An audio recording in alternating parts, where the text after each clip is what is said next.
So my most popular video is unironically my most chopped. I made this before I discovered microphone settings, audio quality boost, still working on that, editing transitions, but according to YouTube analytics, this thumbnail and video is my best performer, which I just find so funny. And I'm hoping to run it back with a video where I do not crash out, I promise. So let's talk about seasons 4 and 4.5, a season that I went into with a very pessimistic mindset. If you saw the latter half of my Marvel Rivals video, then you'll know that it was mainly me discussing my distaste for the addition of another flying hero, and being a tank main myself, I had the sentiment that was, why would I fly away from my teammates when I'm supposed to be blocking damage and engaging fights? The concept of Angelina just seemed very extra and really annoying. She is the definition of doing too much, and moreover, trying to create two different levels of gameplay here. Before talking about that, let's take a step back and see what the season had to offer. First, the heroes. We have Angelina, a tank, and Daredevil, a DPS. The season also brought with it a slew of new hero combos, all of which I found very creative. There's also a new push map, Kunlun, new balance changes, and for the first time ever, a PvE event, which was Marvel Zombies. Spoiler alert, if you came here to see me talk about this event, I want to let you know, I have not touched this thing with the 10-foot pole.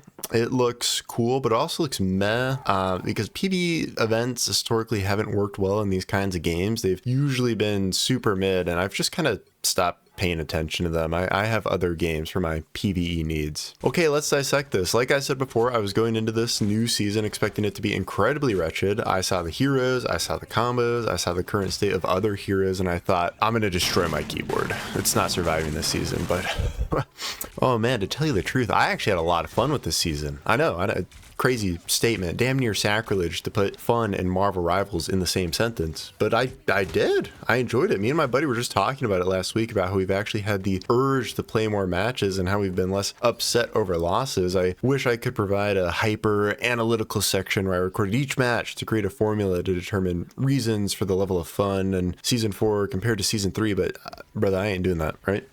I'm just telling you that matches felt less cheap this season. I didn't find myself going on 10-game win streaks and then 10-game loss streaks, facing Omega tryhards one game and then bots the next. My experience definitely felt more balanced. Now, I'm not saying matchmaking is fixed. Definitely not. I still think the matchmaking is cucked.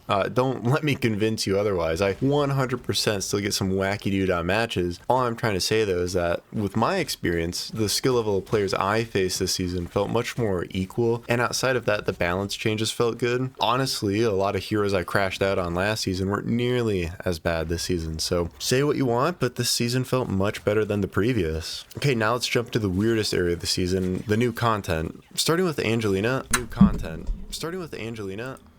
Bro, why do I call her Angelina in the whole video? Oh, this was supposed to be not the most chopped, man.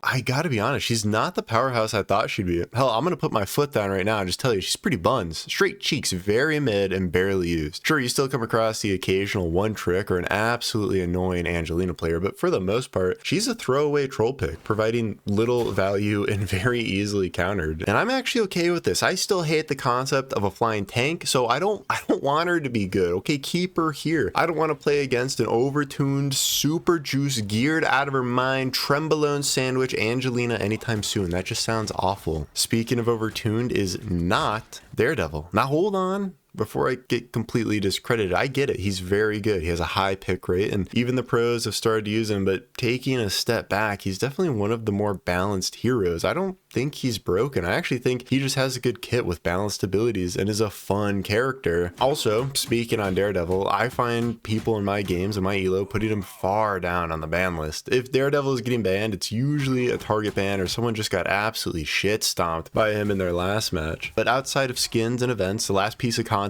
introduced this season was a new push map, Kunlun, and I gotta be real with you, it's not my favorite, but it has grown on me. I feel myself liking it more and more each time I play it. Artistically, it looks good. I've seen it before. It plays fine. The fog was weird at first, and I originally thought the map was more defense-sided, but it feels more balanced. Granted, I've only played it like 5 times, so it's definitely still in the wait and see pool.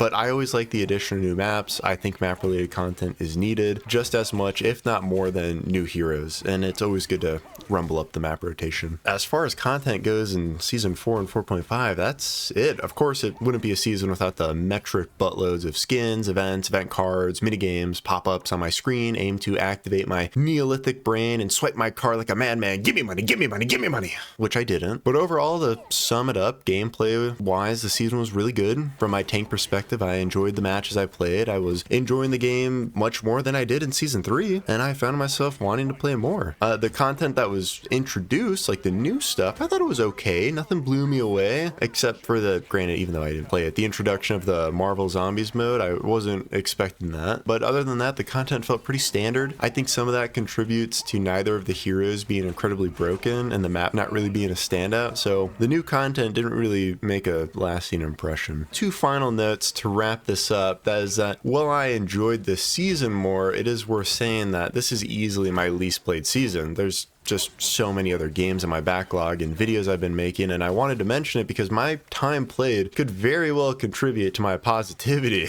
Okay, if you're curious, I think I've only put about like 40 hours max into this season, which to me is still a lot. I know to others it isn't. And then my second note I wanted to talk about is game health and longevity. Admittedly, player numbers are way lower than I ever expected them to be, and I know people are probably tired of hearing that metric, as it's not the end all be all, but especially for a live service game like this, and considering the amount of content being pumped out, the numbers are surprisingly low. So I can't really put my finger on why, and I don't think I could, but if I was asked to take a crack at it, I'd say it's many contributing factors like player-to-player toxicity, content fatigue, and just the repetitive nature of games like these. So I just wanted to mention that. I'm not really sure what the game's going to look like going into the next season, but player numbers are at a weird spot. But yeah, this is what I thought. That's what I felt about it. That was season 4 and 4.5 of Marvel Rivals. I definitely got rage baited, much less, and did not crash out in this video. It's positive harbor over here, okay?